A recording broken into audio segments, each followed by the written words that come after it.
Another day, another shooting. As many of you now probably know, a woman recently shot 3 people at YouTube's headquarters before killing herself. Now, gun reform has been a topic at the forefront of politics lately, thanks in large part to the recent Parkland, Florida school shooting. But gun violence is an issue that has been plaguing our country long before that. But don't just take my word for it. Let's look at the numbers and you can decide for yourself. Now, before we start, if you didn't already know, we the United States have more guns per capita than any other country on earth. And it's not even close.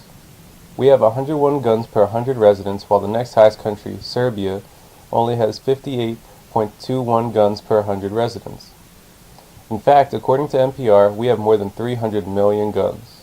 So I want you to keep this in mind when we go through these gun violence stats right now. Alright, here we go. In 2015, there were 372 mass shootings in the United States. Now, if you didn't notice, that's more shootings than days in the year. That's a lot of shootings. Furthermore, we the United States have had 31% of the mass shootings worldwide from 1966 to 2012, even though we only make up 5% of the world's population. Moreover, in 2015, about 13,286 people were killed in the United States due to firearms, while about 26,819 were injured. Now, these two figures excluded suicide. If you include suicide into the mix, there were 33,636 deaths in the United States due to firearms in 2015. But it wasn't just 2015, because approximately 1.4 million people have been killed by firearms in the U.S. between 1968 and 2011. In comparison to other developed countries, according to a 2016 CBS piece, Americans are 10 times more likely to be killed by guns than people in other developed countries. And compared to 22 other high-income nations, the United States' gun-related murder rate is 25 times higher. Also, in comparison to people in other high-income nations, Americans are 7 times more likely to die from violence. In addition, they are 6 times more likely to be killed with a gun by accident.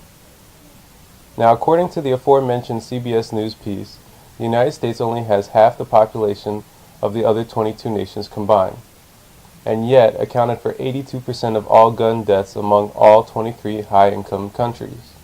The United States also had 90% of the women killed by guns, 91% of the children under 14 killed by guns, and 92% of the people between the ages of 15 and 24 killed by guns. For comparison's sake, Americans aged 15 to 24 are 49 times more likely to be the victim of a gun-related murder compared to other wealthy countries. And Americans aged 25 to 34 are 32 times more likely to be the victim of a gun-related murder compared to other wealthy countries. Now, Aaron Grinstein, I'm not sure if that's how you say the name, but it was my best guess, an assistant professor at the School of Community Health Science at the University of Nevada, Reno, at the time of the writing of this piece, had the following to say about our gun epidemic here in the United States. Overall, our results show that the U.S., which has the most firearms per capita in the world, suffers disproportionately from firearms compared with other high-income countries. These results are consistent with the hypothesis that our firearms are killing us rather than protecting us.